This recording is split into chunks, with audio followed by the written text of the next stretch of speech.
What's going on, everybody? Doc here, Average Gamer Guy. It's back, last day on Earth action, and holy moly, I honestly am very surprised that this information is already here. So, if you're not up to date on what's going on, they posted over, Kafir did, and the developers of Last Day on Earth posted a quick little snapshot update saying that Roadmap 2025 was on its way. They teased a new region, and we got some additional details. In addition, we're talking about a ton of quality of life updates. We're talking about some other balancing things they're doing. We're talking about some events. So, you want to get the down and dirty on all the news. Let's dive into it. Let's get to it. I'm going to say this up front. You are now legally obligated to hit that subscribe button. I'm sorry, I don't make the rules. You made it 50 seconds into the video. You need to do it. I'm going to flash some socials. If you enjoy, we do a ton of Last Day on Earth content. We can keep you up to date with everything that's going on. We have a free-to-play series. We just have a ton of fun. Wasteland Survival Guide, where we deep dive topics, all that good stuff. Tons of playlists. Go check it out. We have an awesome Discord, Last Day on Earth specific channel. Links in the description if you want to join us. Help us get to 10K subs. We'd really appreciate it. Okay, that out of the way. Roadmap 2025. Part 1. They're cooking up something for you, plans for March through June of 2025. Now, I feel like ever since we got the new northern region, updates, they're pretty good about updates, but a lot of updates just like for events and different things. This one feels pretty good. It feels like we're going to get some more consistent updates here for Last Day on Earth, at least throughout the year. Now, not everything is going to be crazy big new regions. Some of it's going to be like events and little things. But this is going to be really nice. A ton of quality of life stuff. Let's get into it. And this is part 1. So it looks like there's going to be a plan for the back half of the year as well, which is extra exciting because it seems like we're going to get quite a bit of stuff here. So roadmap, March or June 2025. Hey, survivors. Key changes for that time period. Here is the goodies. Okay, they teased a new region. This is going to include locations, zombies, bosses, weapons, a dog breed, which is a Doberman. This is this little guy right here, which looks super cool. Some new equipment, which is really interesting. They're going to talk about that here in a second. Bench upgrades, they touch on that. And storage for equipment. Storage for the base is about to get really good. Okay, that's my guess from what we're hearing, what we're seeing, what they're telling us. Very excited about. Events coming up. We all know Leprechaun's Luck. That is in the event tree right now. So that's coming up here. You're going to be able to get some cool stuff from that. There's an Easter Madness, which is introducing a storage for explosives, which is really nice. They'll talk about that. There's the anniversary update, so don't miss that. And then they are updating the delivery event, which is actually one of my favorite events. But we'll see what they have to say. Quality of life changes. The ability to select the number of items for crafting. This was actually teased or talked about in 2024's roadmap. It didn't quite make it to the game, which happens from time to time. I'm actually very excited for this. Essentially, now you're going to be able to select and say you want to craft 10 or 15 first aid kits. You're just going to be able to click that number and craft them immediately. That is so huge because I get sick of crafting them one at a time. Items won't disappear from the fair workbenches after location reload. So if you've ever been making like corn, popcorn, or the little steak things, or crafting one of your guns and forget for the reset, that won't happen anymore. That's a big W change. And then you can filter the inbox by items with time left before they disappear, if there is such a timer, plus some additional stuff. So really quickly before I go on, I don't want to speculate too much. And lots of you, I need you in the comments. If you see anything else from this blog post or anything else that stands out to you, let me know down in the comments. We got a little sneak peek at what looks like to be a spore zombie. They're going to talk about this. Might be even the boss, I'm not sure. Or one of them. Could be pretty cool. You have a new storage here for armor. This is what this looks like. Potentially either upgrades or a new storage, which is really, really nice. You've got this excavator here, which is kind of interesting. Okay, so maybe a little bit of insight for the location. You got some little delivery terminal boxes, it looks like here as well. So there's some interesting stuff. And then you've got a set of survivors right here, all wearing gas masks. And that's going to be a little bit more apparent here as we get into talking about new region. Starting with events. Leprechaun's Luck, Face Greedy, got to get the Wheel of Chance, place it in your base, you can spin it. Genomes, Corgi Coal, all depends on your luck. This feels very much like Last year's with the slot machine, you were able to get the slot machine. Was it last year or the year before? I don't remember. I think it was last year. Anyways, slot machine can get you some caps. This is kind of another thing. It's a cool base decoration. I look forward to it. That event is coming up here in a couple of days, so we'll be jumping into that. I always do an Easter event. This one's going to be an Easter egg hunt. You can get a storage for explosives at your home location. It's very convenient for storing C4s, so stackable C4s, ladies and gentlemen. Grenades, which already stack, but we could get bigger stacks, Molotov cocktails, and everything that goes boom. Now, I'm curious to see if we're going to be able to put the MGLs in here. I don't think so, but hopefully I will be happily surprised. If not, even just the storage for this is great, because if you're stockpiling C4s, you know that can take up a ton of space. And if you've been grinding your locations and stuff, probably got a good, maybe a stockpile of grenades or making Molotov cocktails, so that's cool. Anniversary, there's a surprise. They're not going to spoil it, so don't worry about it. You're going to get something cool, hopefully. Delivery, we will thoroughly revise the current event. You'll be able to organize and coordinate the delivery of valuable cargo, not only in the port, but also from your home location. Certain cargo you'll have to transport on your own. As part of this activity, you'll be able to exchange your surplus of resources for something more useful. Now, this is interesting. The thing that keys me into this is that we're going to be able to exchange surplus of certain resources for something more valuable. This is something I've asked and talked about in the game, especially for later game players, or even like kind of the back end of Survivor's Path players. You probably stockpiled like a lot of basic resources, right? Maybe like wires or something else. Being able to take that and turn it into something more valuable, maybe say like steel or another resource, or even maybe like a weapon, could be really, really cool. So I personally like the delivery event as it is, but I'm excited for any changes that they have. Central point of this period will be launch and introduction of the island region with the following content. Now, a couple of videos ago, I talked about and speculated that I thought we were going to get something related to the boat. The boat is just not very usable right now.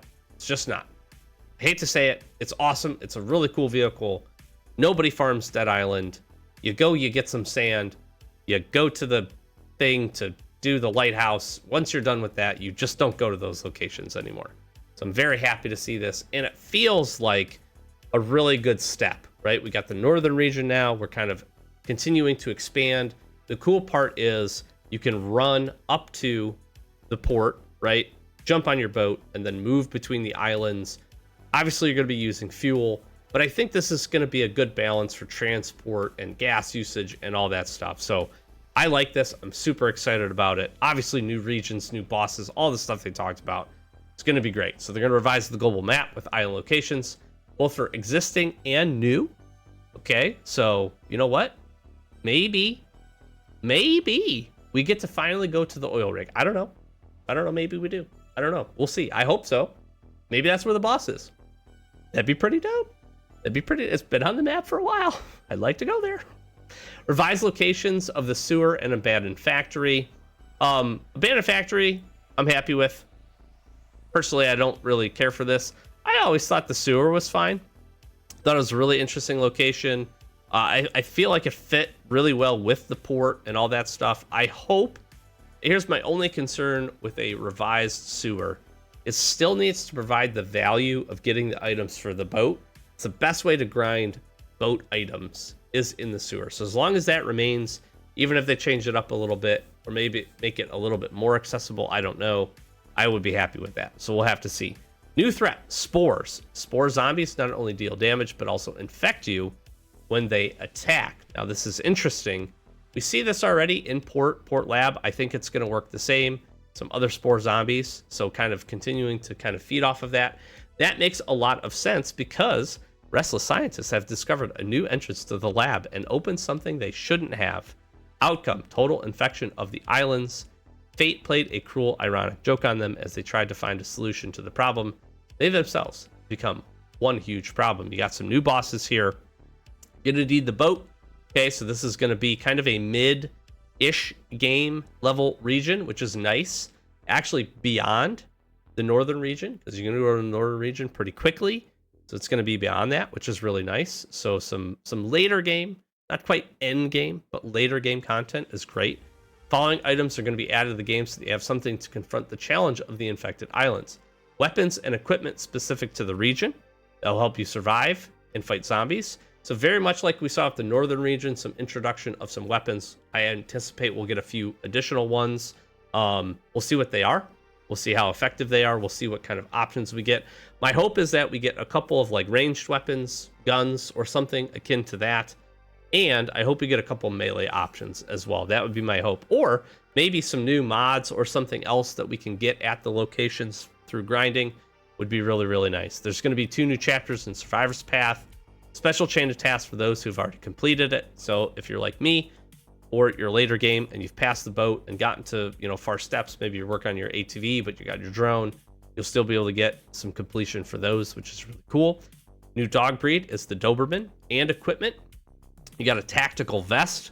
It's going to increase the dog's energy, and then a mask that will be added to allow damage to spore zombies. So that's pretty cool. What I will tell you right now, before we go any further, is if you are stockpiling anything, start stockpiling not only Seabird combat armor, if you have access to it, whatever the other armor is, that's the kind of lower version of that. It's like the hazmat suit, and gas masks are going to be really important. So start stockpiling them now. I think you're going to need those here coming pretty soon.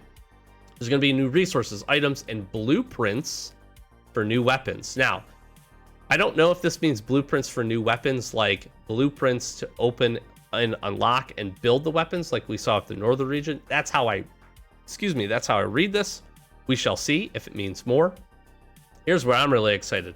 Upgrades for benches like the stonecutter's table, workbench, sewing table, refined melting furnace, and medical table. That just means, in my eyes, that means there's going to be quite a bit of new resources.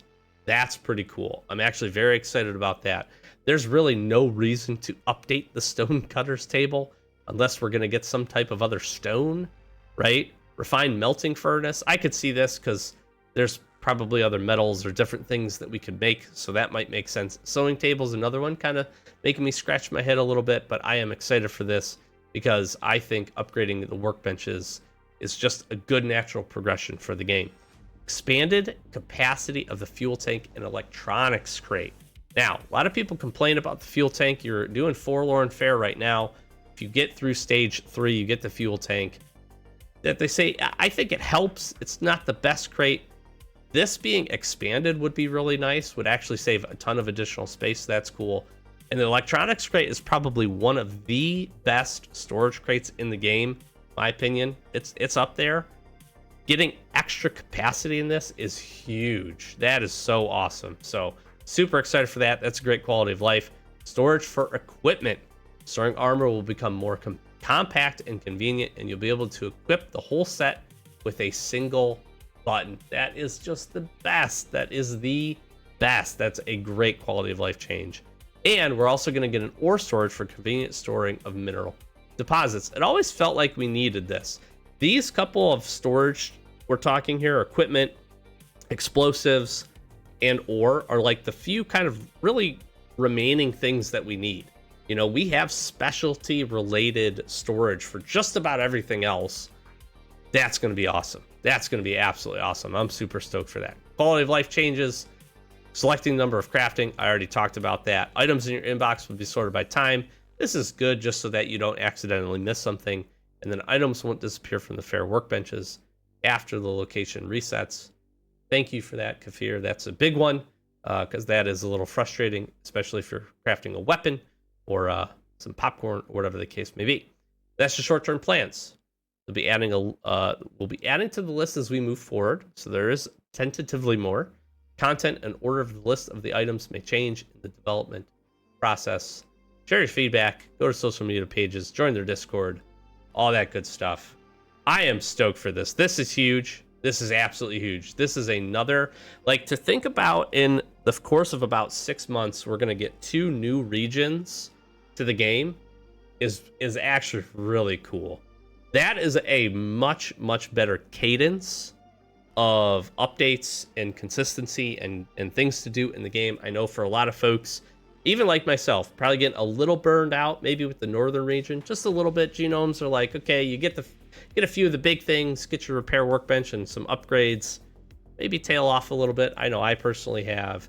So having this in there just adding additional things to do, new probably little mini events and stuff that we'll see on the islands is going to be really cool. And they've done an awesome job with that stuff. Like, I like the idea of continuing to craft the world. And I will say, quality of life stuff is fantastic. More so, I just really like the fact that now unlocking the boat is going to feel so much more rewarding. There's going to be so much more to do. It's a pretty disappointing step right now. It's a cool achievement to get the progress, but you just don't do a whole lot with it. So I'm really excited for that to have a lot more meaning and have a lot more reason to go and grind for it and unlock it. And honestly, I think that's going to be great. I'm gonna say newer players. That's going to be great for kind of the mid-level players that are getting close to that step, but maybe getting burned out a little bit. This, I hope, is a good jump start for them, in addition to all the cool stuff that we all get to enjoy. Hopefully you've got your boat unlocked and you'll be able to enjoy a lot of this. So yeah, let me know what you think down in the comments below. We'll bring it a whole ton more info. I'm not sure when this is going to go up, if it'll go up Saturday or Sunday, but I'll get this info out here pretty quick. And yeah, join the Discord. Folks are chatting about it. Kafir's Discord as well. We pull all of the official updates from their Discord into ours. So if you don't want to join both, again, links in the description for that. Hit that subscribe button for us. Let me know what you think down below about this update, what you're excited for, and maybe some other things that you want to see. This is a pretty good list of stuff. If they deliver even close to this, it's going to be pretty awesome. So very, very excited about that. But I'll leave you here. That's the news. That's the roadmap. Let me know what you think. We'll chat with you, and we'll see you in another Last Day on Earth video. Thanks for watching. Peace.